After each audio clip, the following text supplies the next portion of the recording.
Can I just allow him to respond to that, and then I'll come back to my question. Do you want to respond to that? That the whole sort of self-consciousness around creativity, and you know, especially as an actor, there's that thin line between... Okay, I'll give you an example. Yeah. I'm supposed to advertise the XUV, and I refuse to start with the image of a car. So I'll say, a fat woman with a yellow umbrella. I'm going to start there. And then I say, okay, that's fine, that's great. Because she puts her hand up and a yellow XUV comes there. Then you see a fat woman in a pink umbrella. And she puts her hand up and a pink XUV comes there and says, XUVs in all colors you might. You get my point. But I will not start from where you're supposed to make me start. I will start with 3 children with teeth in their stomach. And say, does your food have teeth? You're pushing your... Eat more fiber. Are you saying you're pushing the envelope for yourself? Purposely. It's a gimmick. That makes sense. I would think selling the SUV is different from designing it. I would imagine you wouldn't just That's say why I chose woman. the easier one. Even advertisers, poor chaps, are creative people, Charles. Yeah, I'm sure, but in another way altogether. Okay. No, I come back to my example. Clearly you're not going to name us an advertisement. Name us something that you think is really creative, that has struck, you know, Well, stood out. I take something out of advertising. I thought about a year ago when somebody, Airtel or someone, had those funny moon people. That was incredible because they... I believe it was designed, it was created somewhere in Madras, in Chennai or Hyderabad. That's what I was told, and drawn up. Now, you know, it was a completely, talk about a paradigm shift. You suddenly saw, and the humor came from the unreality of these people, and yet they made little human gestures and whimpering noises. It was wonderful. Now, how does that happen? I don't know. How does that happen? It was Vodafone, it wasn't Airtel. I mean, just so that, you know, with the memorability of the ad versus, where's my brand name? Well, I think advertisements are often watched for entertainment and just the sheer enjoyment, I think, of the commercial itself. Dr. Ganguly, something that stands out for you? That you see, because you have also cautioned the health warning about India not being at that place with itself where we can call ourselves a creative culture. I'm not a politician, okay? You know that. Yeah. But I'm Are you going to say politics is the most creative? No. But politicians always get blamed for everything that is negative. Yeah. To me, the right to food as an idea is possibly the most creative political idea I have seen in my lifetime. That every human being will have a right to food is a politician's idea. It's not a bureaucrat's idea, it is not a scientist's idea, it's a politician's idea. Was it done to attract votes? Of course it was done to attract votes. But what was the ulterior motive? The ulterior motive was to come up with, you know, Roti, Kapda and Makan was a great slogan. It was not an idea that could have been put into practice. But the right to food is a creative idea which I believe will happen in the next 10, 20 years, but India is going to be a civilized country because it will not continue to tolerate seeing people starve. So I just wanted to share that example with you. It's a very interesting and profound example actually, because in a way, Dr. Ganguly, would you say that this lazy outrage that we seem to be gripped by right now, where we outsource responsibility entirely to the political class while taking none of it ourselves, you know, it is underlined by what you've said. Yeah, we are the world's leader in cribbing, in outsourcing. Outsourcing blame. Yeah. I mean, you know, we are the world champions in it. We sit in our drawing room, sipping malt whiskey, putting our feet up, criticizing politicians, criticizing activists, and doing nothing on our own. And you know, this society, this lazy society, is not the Indian society. The Indian society is the silent majority which is sweating its back out. They are not on television screen, they are not in drawing room, they are not in multiplexes. And I think we need to agonize that are we suppressing the powers of the large and vast majority of this country by pretending to be an advancing country which we are not. I have to say that I so agree with you, and Rahul, if I can take that to you, I know that you run a foundation, and the foundation's purpose before it details itself, is to say to create a society without discrimination. And I find what Dr. Ganguly says so important, especially in the context of creativity, because there is this whole narrative of the great Indian middle class, and again it's a very self-congratulatory tale. And what Dr. Ganguly is really saying is that the story of India at the moment lies outside that parameter. And that's a forgotten parameter by English language news media and by social media. And, you know, the noise is around the middle class, but the real stories are around the silence of the rest of the country.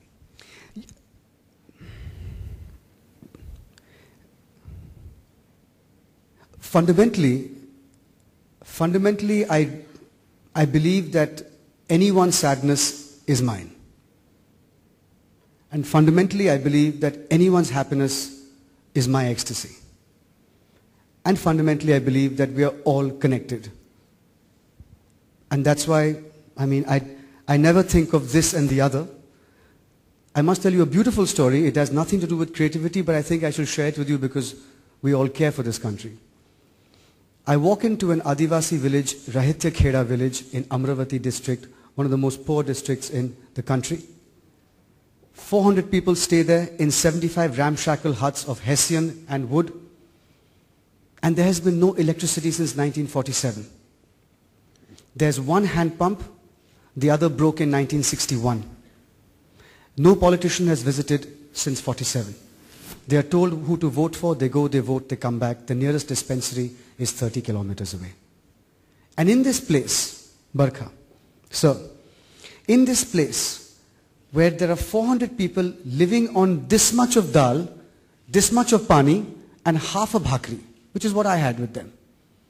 In this place where when the sun goes down, they sit. And they wait for the sun to come up. In this place where the children have sores and they can't go anywhere, the dispensary is 30 kilometers away, the jeep comes once a week. And pregnant women much rather prefer dying, giving birth to children there than being bumped 30 kilometers down. In this place, at about 7:20 in the evening when we've given solar lanterns and, you know, it's lit up the village, from nowhere, there are women sitting with their children. One woman begins to oil and plait her daughter's hair at night for the first time. And another begins to croak a tuneless folk song. And I thought to myself, this is it. You can ignore them, you can starve them, but they will still have the soul strength to oil their daughter's hair and sing a folk song. And God knows where that strength comes from. But I think that is the only thing that I think of when I think of this country or even the world. We are all connected. And that's why I do what I do. It's as simple as that. And also the capacity to vote and engage with the political system, which often urbanites do not. But I don't know. Comparatively, you come from Bombay, so no, it's not that that. speaks for itself. These people are told who to vote for. They just go and, you know, that doesn't empower them at all. We don't know that. This particular place, of course, I chatted and spoke to them. They have no clue who they're voting for. They have not benefited at all from the system. I don't want to derail the discussion. I'm just saying. But it's an important point, and Charles, the question would be, what is creativity in a country that has so many inequities? You know, does creativity have to, by definition, have a larger purpose? I mean, art for art's sake used to be a slogan in a particular context of history. Does it work in a country like India? No, of course we should have equity, we should have social justice, but creativity does flourish in times of terrible injustices. In fact, there's that, you know, in the Renaissance produced Michelangelo, that famous line, you know, and the Swiss, 800 years of brotherly love and equality produced the cuckoo clock. I think that's from the third man. The fact is that, sadly so, that I think the kind of passion that moved you just now, it was very moving, Rahul, what you said, came from your sense of indignation of the injustice of what you saw. You know, and so it does trigger off a lot of things, but that doesn't mean we should perpetuate inequality. That's something we should have corrected. If after 60 years we still have done nothing about it, from what really where we thought we'd be 60 years down. But it hasn't obviously triggered off. In fact, I think inequity is discussed much less today than it was, what I remember, in the 50s. In the 50s, everyone knew that life was so miserable for the have-nots in the villages that we had to redistribute land. But now even no party talks about land. I don't even know if the communists talk about land redistribution. We've accepted the status quo, and that's a terrible thing, I think.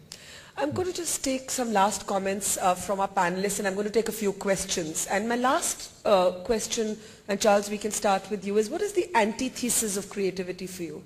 What is the one thing that is just a pariah quality for a creative person? Well, there would be two. One is the terribly deadly attitude where we don't want to change anything or rethink anything. The other is self-conscious attitude towards creativity. I think you discussed that. I think we have to be very, very careful. It's very easy to want to be something or the other. It's not that. It's not that. I think the people who wrote a brilliant poem started out to describe something they felt very strongly within themselves, and it comes out, and then by somehow a combination of passion and a beady-eyed sense of accuracy of where that comma should go creates this wonderful poem or this painting. So you're saying it has to be organic? Yes, and it has to be natural and come out of you and from your desire to solve a problem. It could be anything you want, the design of a table, it could be the caste system and how to get rid of it, the social engineering involved, whatever. Yeah. Chetan, something that defies creativity. To me, it's actually fear of failure. If you always, you will never push yourself along the limits if you feel you're going to fail. And I think to be creative and take that step where someone hasn't been there before, you are going to fail. And so I think that would be one area. Rahul? Something that defies creativity? I would probably agree. I think fear of failure? Fear of failure for sure, and hubris. Yeah, a closed mind, perhaps, more than anything else. A mind that is... Doesn't move, is not agile. Dr. Ganguly? I think the greatest enemy of creativity is the heavy hand of accepting life as it is. Well said. I just said that. Yeah, I think that does capture very much the spirit of the people on the stage today. We want to hear from all of you. We've just thrown out some ideas. I'm sure everybody's experiences are different. So if anybody has questions, I've kept about 5-7 minutes aside for that. If anybody has questions? Yes, gentleman here in the front. Could somebody maybe get him a mic? They'll take it. I'd love some. It was a wonderful discussion. In fact, I had not thought that the subject of equity or inequity will find its way in the creativity discussion. But fact is that communism was one of the most creative solutions to the subject. But coming to my question, can creativity be created? Can it be structured? Can it be guided? Can it be given a direction? Or you believe that creativity is something where you provide an environment which will allow it to blossom and let it be? Any panelist? Would anyone like to take that? Dr. Ganguly, would you like to take that? The simple fact is, generation of knowledge without discipline or focus leads to chaos. Therefore, the answer to your question is in some sense self-evident, that unless there is discipline, unless there is focus, unless there is some goal setting, generation of knowledge by itself becomes an amorphous smoke.